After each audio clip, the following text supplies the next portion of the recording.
అందరికీ నమస్కారం. నా పేరు శేఖర్ మెట్ల. ఈరోజు మనం ఒక సరికొత్త వీడియోతో రావడం జరిగింది మీ ముందుకి. అదేంటంటే రెస్ట్ఫుల్ ఏపీఐ అంటే ఏంటి? చాలా మంది కూడా ఇది నేర్చుకోండి, ఇది నేర్చుకుంటే మంచి ఆపర్చునిటీస్ ఉంటాయి అని చెప్తుంది జరుగుతుంది, కానీ నాకు తెలవట్లేదని మనల్ని అడగడం జరిగింది. చూసేద్దామా? అయితే రెస్ట్ఫుల్ ఏపీఐ సర్వీసెస్ని స్టార్ట్ చేయడానికి నేను ChatGPT సపోర్ట్ తీసుకుంటున్నాను. యూనివర్సల్గా ఏ విధంగా ఎక్స్ప్లెయిన్ చేస్తుందో ట్రై చేద్దామని, మీకు ఒక మంచి ఇన్ఫర్మేషన్ ఇద్దామన్న ఆలోచనతో. అయితే ఫస్ట్ టైం కనుక మీరు ఈ వీడియో ఛానల్ చూస్తుంటే సబ్స్క్రైబ్ చేసుకుని సపోర్ట్ చేయండి మరిన్ని ఇలాంటి వీడియోస్ కోసం. స్టార్ట్ చేద్దామా? చూడండి, ChatGPTని అడుగుతున్నాను నేను. రెస్ట్ఫుల్ ఏపీఐ అనేది వెబ్ సర్వీస్ అనమాట. అంటే ఏంటి అని. రెస్ట్ఫుల్ ఏపీఐ అంటే ఏంటంటే రిప్రజెంటేషనల్ స్టేట్ ట్రాన్స్ఫర్ ప్రోటోకాల్ అండి ఇది. అయితే a web service architecture that is uses HTTP ప్రోటోకాల్ని యూజ్ చేస్తుంది ఈ సర్వీస్. అయితే ఈ HTTP hyper text transfer protocol మెథడ్స్లో plain HTTP or HTTPS, HTTP secure కూడా ఉంటుంది అనమాట. టు యాక్సెస్ మ్యానిపులేట్ రిసోర్సెస్ అంటే ఏంటి? డేటాని తెచ్చుకోవడానికి, కానీ అక్కడ ఉన్న ఫంక్షనాలిటీ అంటే మీరు డేటా ట్రాన్స్ఫర్ చేసి ఏదైనా ఫంక్షనాలిటీ చేసి రిటర్న్ వాల్యూని తెచ్చుకోవడం, కానీ అన్నీ కూడా ఓవర్ ఇంటర్నెట్. అంటే ఒక వెబ్ రిక్వెస్ట్ వెళ్తుంది, వెబ్ రిక్వెస్ట్లోనే మీకు రావడం జరుగుతుంది అనమాట. ఆ విధంగా సర్వర్ క్లయింట్ ఆర్కిటెక్చర్ని ప్రిపేర్ చేసి ఆ రెండు మాట్లాడుకుని ఫంక్షనాలిటీని కంప్లీట్ చేసే విధంగా ఈ రెస్ట్ఫుల్ ఏపీఐని సెట్ చేయడం జరుగుతుంది. అయితే RESTful API set of rules defines like client such as web browsers నుంచి వెళ్తాం, కానీ మొబైల్ రిక్వెస్ట్ నుంచి, కానీ మెషిన్ నుంచి ఏదైనా రిక్వెస్ట్ వెళ్ళటం కానీ మనం క్రియేట్ చేయొచ్చు. Restful APIs uses client model where client server model. Client sends the request, server will offer the service అనమాట. ఫార్మల్గా జరిగేది అదే.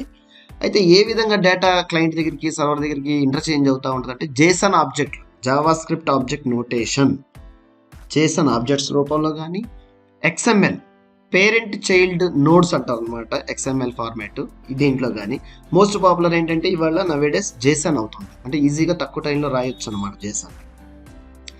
రెస్ట్ఫుల్ ఏపీఐస్ ఇలా మనకి CRUD ఆపరేషన్స్, మనం డేటా ఇన్సర్ట్ చేయటం, అప్డేట్ చేయటం, మాడిఫై చేయటం, ఎన్ని ఫంక్షనాలిటీస్ చేస్తాం కదా.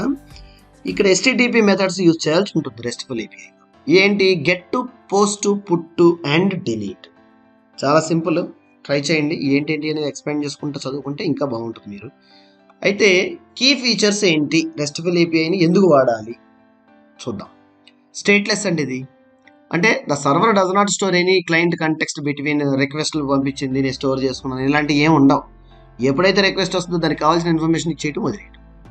So each request contains all the necessary information. అప్పుడే సర్వర్ అండర్స్టాండ్ అవ్వటం, లాజిక్ ఏదైనా ఉంటే బిజినెస్ లాజిక్ మన డెవలపర్లు డెవలప్ చేసింది క్లియర్ చేయటం, మళ్ళీ సెండ్ చేసేయటం అంతే. ఎక్కడి నుంచి రిక్వెస్ట్ వస్తే ఆ సర్వర్కి. ఇక్కడ క్లయింట్ సర్వర్ అథెంటికేషన్, ఆథరైజేషన్ కూడా జరిగిన తర్వాతే ప్రతి రిక్వెస్ట్లో కూడా ప్రాసెస్ అనేది ఎగ్జిక్యూట్ అయ్యి స్టెప్స్ నెక్స్ట్ స్టెప్కి వెళ్తూ ఉంటాయి. తర్వాత యూనిఫామ్ ఇంటర్ఫేస్. ఇది ఏంటంటే ఇంటర్ఫేస్ అనేది కామన్గా ఉంటుందండి. ఈ HTTP మెథడ్స్లో ఏవైతే ఈ ఇంటర్ఫేసెస్ రాయటం, కానీ ఆ మెథడ్స్ ప్రిపేర్ చేయటము, ఇవన్నీ చాలా పర్ఫెక్ట్గా సర్వర్లో కూడా అవే ఎస్టాబ్లిష్ అయ్యి ఉంటాయి. కాబట్టి డిఫరెంట్ మెథడ్స్లో డిఫరెంట్ డేటా అట పాస్ అవడానికి ఉండదు. డేటా డిఫరెంట్ ఉంటుంది, వేరే ద కాన్సెప్ట్ మెథడ్ ఈజ్ కామన్గా ఉంటుంది. ఎట్లా? మొబైల్ నుంచి పంపిస్తాను నేను రిక్వెస్ట్, డెస్క్టాప్ నుంచి పంపిస్తాను, వెబ్ అప్లికేషన్ పంపిస్తానంటే దీస్ అన్ని సార్లు కూడా కామన్ యూనిఫామ్ మెథడ్. ఎన్ని పారామీటర్లో ఏ మెథడ్ అనేది యూనివర్సల్గా ఉంటుంది. ఒక్కొక్క దానికి ఒక్కొక్కటి రాసేది ఉండదు. ఓకే. తర్వాత క్యాచబుల్. ఇదేంటి? రెస్పాన్సెస్. సర్వర్ ఏదైతే రీసెంట్ చేస్తుందో దాన్ని రెస్పాన్స్ అంటారు. ఈ రెస్ట్ఫుల్ ఏపీఐలో cache to the improve the performances కోసం ఈ క్యాచబుల్ రెస్పాన్స్ని రాయటం, దాన్ని లోకల్ క్లయింట్లోకి వచ్చిన తర్వాత యూజ్ చేసుకోవటం అనేది జరుగుతుంది. Layered system. Architecture can be divided into layers, improve the scalability. అంటే స్కేలబిలిటీ ఎంతకైనా పెంచుకోవటం. సెక్యూరిటీ లేకుండా మనం అసలు యాప్లు ఏదైనా వెబ్ ఇంటరాక్షన్స్ అనేది జరగవండి. ఓకే.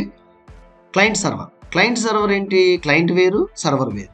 క్లయింట్ ఏమో రిక్వెస్ట్ అడుగుతుంది సర్వర్ని, సర్వర్ ఏమో మనకి రెస్పాండ్ ఇవ్వడం జరుగుతుంది. ఇవన్నీ ఉంటాయి అన్నమాట.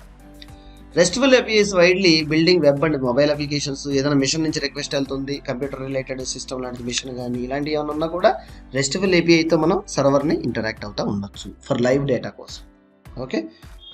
అదేవిధంగా ప్రోగ్రామింగ్ లాంగ్వేజెస్ ఇండిపెండెంట్ అండి. ఏ ప్రోగ్రామింగ్ లాంగ్వేజ్ నుంచి మనం రెస్ట్ఫుల్ క్రియేట్ చేసుకుని మనం అవతల ఉన్న సర్వర్ మన ప్రోగ్రామింగ్, ఇప్పుడు మనం .NETలో ఒక అప్లికేషన్ డెవలప్ చేసాము, అదే పైథాన్లో ఉన్న అవతల ఉన్న సర్వర్ రెస్ట్ఫుల్ ఏపీఐతో సర్వర్ రెస్పాండ్ అవుతుంది అనుకోండి, హ్యాపీగా రెస్ట్ఫుల్ ఏపీఐస్తో మనం 2 సర్వర్స్ని కూడా కమ్యూనికేట్ చేసే విధానాన్ని బిల్డ్ చేయొచ్చు.